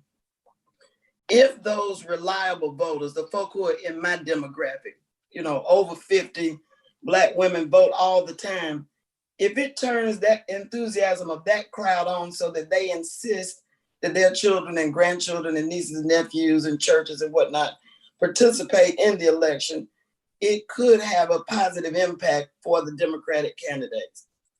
But if it is just, oh, we're happy and la la, and we go back to business as usual, this is going to take an extraordinary effort. I mean, extraordinary effort, because we're not just fighting the candidates on the other side. We're fighting a system of voter suppression that is real and entrenched and well-funded. I did want to ask another question. You talked about why would people want to continue to support Trump? What they continue, because the one thing that matters to them more than how you treat veterans or how you treat women or how you treat children at the border is whiteness. The privilege. They're not being irrational. They're voting for exactly what is the most valuable thing for them. They weren't deluded or confused. The message was clear as a bell that if you want to preserve white privilege, this is your crowd. Yeah, and I think Mr. Robinson's talked to that earlier about the rebuking. It was like, we're going to rebuke the fact that a Black man was in office. It was more so of that approach and not really understanding exactly what each candidate brought to the table or bring to the table. Can I go back quickly to 1876, which I know is a long, long time ago? Come on, but there was something, we had something called the Civil War, and then we had something called Reconstruction, and Negroes started building colleges and forming sororities and getting themselves together. And the white folk had a compromise, the Tilden Hayes Compromise. They said, let our guy be president and we'll take all these troops out of the South. And that's when Black people stopped voting, because a reign of terror was unleashed across the South. They murdered, they raped, they killed. The Ku Klux Klan was left to police the streets without federal intervention or supervision. This is not just like that, but it's similar to that. We're going to close a blind eye and let you run the camp the way you want to run it. We've been here before. And so it's instructive for us to make sure that we do everything that we can to protect the right to vote and allow people to exercise it unfettered. But your point about the brother's point about the whiteness, that's the gospel truth. Them folk are not irrational. They know what they're voting for. Absolutely. Go ahead. I'm sorry, Shaw. No, go ahead, Monday. Go ahead. I was just gonna say that, you know, we make a mistake when we say that the system's broken, or any of these systems, none of them are broken. They're performing exactly how they're supposed to be. People act like you know, the over prisoning or the over policing of Black bodies is something new, and it's, you know, this new expansion of the prison system. System's talking about Reconstruction. That's when we got Black codes. That's when we start over policing Black folk to send them back to the plantation that they had just been so-called freed from. So all of this stuff is linked. If you don't believe me, think about, we had the 15th Amendment, yet we still needed a Civil Rights Act to give us the right to vote nearly 100 years later. So I tell people all the time, the methods of voter suppression are not new. They're just varied in a way that people don't want to talk about. I heard you all talking about the Postal Service before I hopped on, and the fear of Black people in voting by mail. I know voting by mail is generally a safe thing, but when you live in Black communities, it's something that you need to be fearful of. We just saw in Minneapolis, they had an election last night. 10 days before that, the post office was not delivering mail to this one housing project for 10 days. So these people weren't even allowed to get their ballots. Because they said they were afraid that their postal workers might get corona, even though only 3 people in the entire complex had been deemed corona positive. So we know there's always tactics. In Southside Chicago, they find bags of mail, hundreds of thousands of pieces of mail in the trash all the time. Washington, D.C. and Black areas, they throw away mail. In the South, they put police roadblocks within a mile of the polling location. So when I tell my white friends, y'all can go do poll security at the polls, they blocking us in our neighborhood. They put in police roadblocks a mile away as a deterrent from people going to vote. So there are plenty of ways that we know we deal with trickery when it comes to election all the time. And this is why I tell people, yeah, Black people aren't on the left, but it's hard to prove that we need to be voting for Republicans when they're participating in these type of tactics to take my ability to vote away. You're obviously an expert. What do you think is the safest path for voting this time? I think the safest path is whatever makes the voter most comfortable. I think there are people that have to, for like because of ailments, they have to vote from home. I understand that. I respect that. There are people who are just going to use the vote by mail because it's new and they want to try it out. I respect that. But there's some people that are it's a tradition that they get their kids up and take them to the poll. And there are some folk that are able-bodied folk that are going to run to the poll either early on election day. And I think we should have space for all of them to participate in that in a safe way. So I tell people all the time, it is trickery to take that last Tuesday and go to the poll. Election day on a Tuesday is a scary thing simply because it can rain, it can thunderstorm, especially in the South. You can get a hurricane, or you may just forget. All of that is possible. So voting on election day is a scary thing for me, especially because it's Tuesday, and so many things can happen on a Tuesday. But I respect people's traditions, and going to the polls sometimes is that with families. So I give space for that. My parents are like that, but I called them a lot on that Monday to remind them to go to that poll. So it's a dangerous thing, but I respect people's way to go. So I'm going to ask you guys both for this. So we have two candidates, right? We have Kamala Harris from the West Coast, and we have Joe Biden from the East Coast. How do they make up? And what do you guys think is going to be the impact of them when it comes to those swing states? When it comes to that Middle America, those battlegrounds like Ohio and Michigan, how do you think they're going to fare in Middle America? Janice, you want to go first, or you want me to go first? You go first. AR, you done bought into a national media telling you, brother. Middle America ain't battleground. Georgia is battleground. If the Democratic Party played politics right, the South would be the real battleground. The demographics don't support an idea that Ohio should be battleground. Ohio voters are 80% white. That's not the Democratic Party. That's a base that the Democratic Party has not won in a national election since 40 years. And it's going to be that way more and more because the demographics are becoming blacker and browner. The generations are. So if the Democratic Party, Georgia is the battleground state, and I think Democrats are going to fare well. We have 2 candidates for Senate here. We have a lot of stuff to be motivated about. There's some great, some local elections for sheriff, DA that's going to be motivating for folk to turn them out to the polls. And I think we've already seen this in a primary where the presidential candidates weren't on the ballot. We had record number turnout like 2008 for black folk, especially black men, as it concerns me. And we saw this in Kentucky. We saw this in New York, 16th district. We saw this all over the country. We're seeing record numbers, and it's not just because of George Floyd. That is part of it, absolutely, and the movement that started around that. But people need to pay attention to what happened in off year. We had record number elections last year in 2019 and 2018. So what I'm telling you, this is something that has been building every election since Donald Trump has been in office. Republicans have been losing seats, and I think us saying that it's a battleground in the middle of America is us giving in to what white media tells us is important.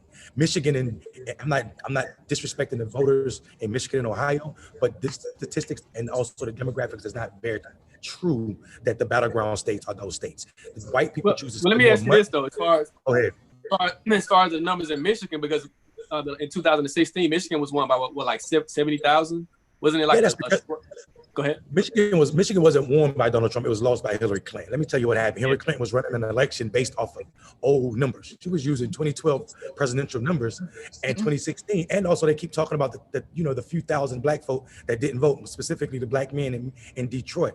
What they're not talking about is the record number of third-party voting that white people did. For the first time, third parties got more votes than ever in Michigan, and also the number of white people that stayed at home, and the number of people that voted for candidates that weren't even on the ballot. Write-ins were a record number. This was all white people doing.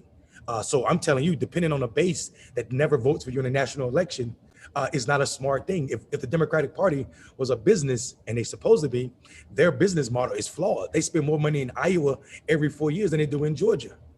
Then they do Mississippi, when Mississippi has the largest black voting bloc. Why would you do that? If you have spent $60 million every 4 years in Mississippi, like you do in Iowa, then Mississippi's voting bloc becomes a voting bloc like Iowa. We know money is the reason people vote because it forms the habit. Nobody is forming that habit in the South. So I think the Democratic Party playing ball in the Midwest like that, or calling those places battleground states, gives more credence to whiteness and white voters when that ain't even the case. Well, I would say this though. I'm spending my money in North Carolina and Florida. Mm-hmm. Because clearly North Carolina and Florida, for their own reasons, have been pivotal. They've been seesawing back and forth. And I think, frankly, that's where it's going to be won, North Carolina and Florida. We flipped, for the most part, Virginia during the last cycle. And so we're marching our way down through the South. Alabama and Mississippi going to take a minute. Louisiana might be sooner. But North Carolina and Florida, for my money, is where the battlegrounds are for our people, where we can make a pivotal difference. Janice is spot on, man. And Janice, I'm gonna push you a little bit gently though, gently. Okay. Mississippi got a black brother on the ballot for Senate this year, and I think that's a motivating factor. People sleep on that fact. I went down to Mississippi. Look, if Jamie knocks off Lindsey Graham in South Carolina, that's gonna change things. I mean, black women already changed things in South Carolina. You got about a 40% black base in South Carolina. If you ever start investing, I agree with you 100%. It's about the investment. But now you got Black PACs and Higher Ground and some of these black women out here raising money to fund their own campaigns and their own candidates. That makes a difference too. Janice. Indeed it does. Brother Robinson, Miss Mathis. Now I got to jump in here because y'all spitting out all these numbers. What I want to know is from the both of y'all, I need a resolve. How do I get my 18 to 25 to come out like how they came out for Barack? How do I get my 18 to 25 to move the narrative? Because Because it's not a quick fix. Okay. It's not a quick fix. It's a long-term effort. We're launching something in a few weeks called Adult the Vote, Take Control of My Citizenship. Until a brother understands that there's a lawyer at the courthouse who works for the government who's going to incarcerate him if he doesn't pay his past due child support, and that person reports to somebody who is an elected official. Until he can make that connection, he doesn't have much reason to vote. He's got to understand that the DA is an elected official, that anybody who's giving him grief, that the sheriff is elected. Whatever, you got to be able to identify what his life span is like. If he wants to get credit against child support for the days he kept the child on the weekend, which is a fair proposition, well, then you got to have people in government who think that way. But then you can't spend all day keeping up with what's in rolling out and what Beyonce is up to and not watch the news sometime. Right. We got the news though. I try to keep us educated. So I also want to. Munson gonna find me if he. Yeah. I also don't let want him get away with that, Munson. Well, no, I think everybody ought to be able to have a conversation. I mean, I don't think spend all day worrying about Megan Thee Stallion and Cardi B. Cardi B. I think the reality. Cardi B. Right. I think the reality is, and I think Mondell and I have talked about it, I just think a black agenda. Like we really, at some point, I don't know that we can say that musicians have our best black agenda yet. We have not. We keep wanting to act as though, but if you still talking about dope, if you still really talking about those things, we have to put a line in the sand for our future. We can't give people a pass, and we have to have a black agenda. And it makes our community nervous because classism is all inside of our community. It is that lack of love for those people. I'm more concerned with the brother that hasn't voted, the brother that is not going to be invited. Can we find those people, Mondell, those individuals? I know you're going to vote, Janice, so that's not the issue. See, if we spending our money on converted, those that are saved, I'm at a loss.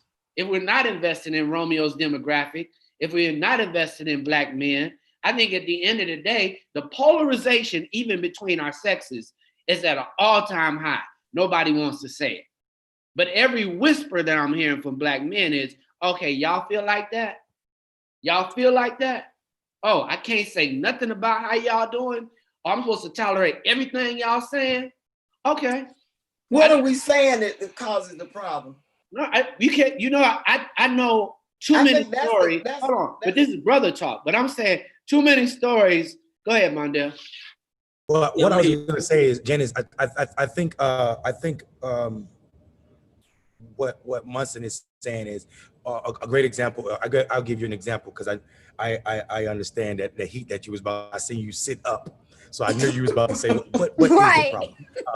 So I for instance, I do a podcast, and we were critiquing. We had critiques of Kamala Harris during the presidential election and also as VP. And some folk automatically label that as sexist. And I'm like, no, we, just like I critique Barack Obama, I critique every other black politician, I'm obligated to critique her for the betterment of my community. So I think that idea scares some brothers away from the process. But I want to bring it back to a couple things. One, how tied Munson's question is to Romeo's question, in that the idea of us talking to brothers for this election right now, less than 100 days out, it carries over into the transactional nature of traditional campaigns, which means we're behaving no better than the party if our only reason for interacting with brothers is to get them a vote for somebody else. The way we get more brothers voting at Black Male Voters Project is beyond elections. Our job is to create super voters, absolutely, but becoming a super voter, meaning someone who votes every election, is a byproduct of the creatures we're trying to create out of Black men. We're using sociology. I told you guys about Maslow hierarchy needs when we get started. If you think about that pyramid, at the top of that pyramid is self-actualization. People can't get to the self-actualization part if they're still insecure in the bottom rungs of that pyramid. Black men are insecure in every social marker in this country, all of them: housing, food, health, and everything else. So because to us, voting does not fit into the bottom rung of those things, meaning it's not a necessity to bring security to us, we don't vote regularly. We don't see it as a necessary. Our job at Black Male Voter Project is to use behavior psychology to move voting from self-actualization to the bottom rungs. So when Black men begin to see voting as an answer to their problems, when they understand that DA can lock them up or not lock them up, and usually they go unchallenged, then we'll start voting as a regular thing. And we don't need the party's transactional ways, or putting this white candidate, usually this white candidate, in front of us as our savior, and this election being the most important of our lives, which I hear every election cycle. So once we're able to do that successfully, then we'll have more Black men voting on a regular basis. But that education is not cheap, and it's not a one election cycle thing. So I'm telling you all, to this idea that we need to force young, 18 to 25 voters to the polls. I think that plays into the narrative of that everybody wants to blame somebody for losing an election. We do need more participation of young folk, but we also need to give them a space where they can vote regularly, right? Young people are preparing or trying to prepare their lives forever. I mean, like, they're literally trying to prepare forever. And us thinking that voting is a number one thing for them is muting everything that's going on in their lives. These people are working 2 and 3 jobs. Go ahead, brother. I want to throw this at you, and this is a what they call it, a negative curve, but it's a curve. Would it change if, I hate saying this, if a T.I., a Little Baby, a Little Wayne, if somebody of that stature said, "Hey guys, meet me out here to vote," right? Would that change the 18 to 25 movement? Since they move like that normally. I think we this goes back to what Monson said about musicians not being leaders. I said last night on my Facebook, if you get a championship ring in the NFL, you are a Super Bowl champion. If you make a banging song or a banging album, you are a top artist. Neither of those make you a leader in the Black community, and we need to stop using that. I saw this letter. They said 100 Black men leader wrote a letter condemning Joe Biden's policy, how they picked their vice president. Those guys, 100 Black men, absolutely wrote that letter. I don't know if they're leaders. Diddy ain't a leader when it comes to me. Diddy makes great music, I guess, but he ain't no leader. We can't keep saying that, and it's dangerous. It really is, because those 100 Black men didn't write a letter to Georgia when they stole an election from Stacey Abrams. And that's what they should have been writing a letter about. I mean, if you ask me. So what I'm saying is these musicians aren't really, people associate followers on Instagram with influence as it pertains to how Black people live their lives. Let me give you a great example. The night before election in Philadelphia, Hillary Clinton did this huge concert with Jay-Z and Beyonce. That's what happened the next day. black people stay home, specifically black men. So I don't think T.I. Expeditiously is gonna change how black men, young black men turn out to the polls. I just don't. Well, let me push back. Can I push back just a little bit? I don't think it hurts either. I don't think it hurts to have them out there. T.I.'s making commercials. See T.I. in commercials in D.C. where he's urging people to come out and vote. It doesn't hurt anything for him to do that. It may not be the panacea. Yeah, I agree, but I mean, you know, like, and that's true. But what I'm saying is, it goes back to this Black Agenda Munson and I had a conversation about. We all need, like, somebody need to be able to. I told I was in conversation with NBA. I'm just gonna say that LeBron's people, not LeBron himself, but his people, before they launched this organization. We were talking 5 and 6 months about Black Male Voters Project. Then out of the blue, I see they got their own organization, and I'm thinking, now look, everybody in the world has a right to start an organization around voting. What I'm saying though is none of y'all are gonna come to my camp on free throw shooting if I start an organization to teach you how to shoot free throws. So we have, I'm just saying. I call that the siphon principle, and we've got way too much siphoning going on. And white folk love it because it makes them pick people who they know they can control and don't have a legacy, don't have a commitment. Instead of going to NCNW and actually giving them $20 million and asking her to find a way to spend $20 million with Black organizations who are in the streets and will be here for the next 4 years. We get these short-sighted, I put some money behind this person, and then when you ask, it's a white person who's controlling the money that's going to the Black person. Now, that's a problem already. So I understand where we are, but positive thoughts of the day. Let's end with that.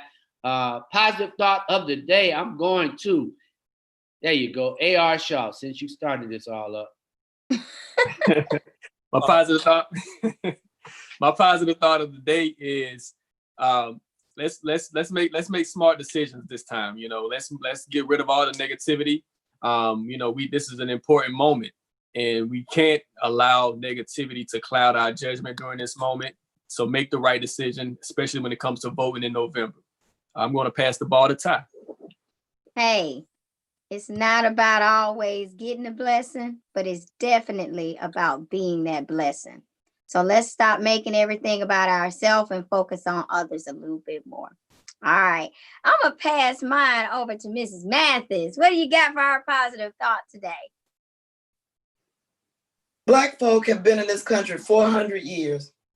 And if you look back over that span of history, we've not gotten everything that we deserve, but we've gotten almost everything that we fought for. So the message in that is keep fighting. Did you pass the ball? Oh, and pass the ball. Oh, I passed the ball to Munson. Thanks. And I'm going to do this whole pass to my brother Mondale. What's going on, Mondale? Positive thought of the day. My thought of the day is, my positive thought is this much Blackness to start my day is enough to carry me for a week or two. So I'll see y'all in a week or two, hopefully. Thank y'all so much for having me. It's always a wonder to be on Rolling Out. I appreciate the energy. I'm gonna pass it to Cass and City. Appreciate that. My positive thought of the day is just educate yourself. There's a lot going on right now, but you definitely want to be up on what's going on so that you can form an opinion and you can do what's right and take the action. I'm gonna pass it to Romeo. Man, relax. It's only Wednesday. That's all I can tell y'all right now. Thursday ain't got here yet, and Friday is far away. So just live for the day and just make it happen, man. Munson Steve, take us out of here. Hey, this is Rolling Out AM, wake up call, wake up call. This is a wake up call. Kamala Harris is part of the wake up call. But don't forget George Floyd. Don't forget Harriet Tubman. Don't forget all of the legacy and all of those who have come before us. This is your moment. The struggle has not ended. We start today and march toward our future. That means that every election is important. Every person is important. Stay Black. No matter what you do, y'all, stay Black. Because we need some of y'all to stop being, I might be Black today. This is a movement. Everybody is recording your behavior right now. And there's nothing wrong with you being Black. Those who are listening, So at any rate, my positive thought of the day is you do not have to be in the street, Miss Mathis, Mondale, Cass in the city, but you do have to be in the struggle. I'm Uncle Steve. This is Rolling Out AM, the Wake Up Call with Cass in the City, and of course, Ty Cooper, Janice Mathis from NCNW, Mondale Black Males Voting Project, and of course, A.R. Shaw and Romeo International. We love you. We are Rolling Out AM, the Wake Up Call. Peace. See you tomorrow. Peace. Bye. Oh. I like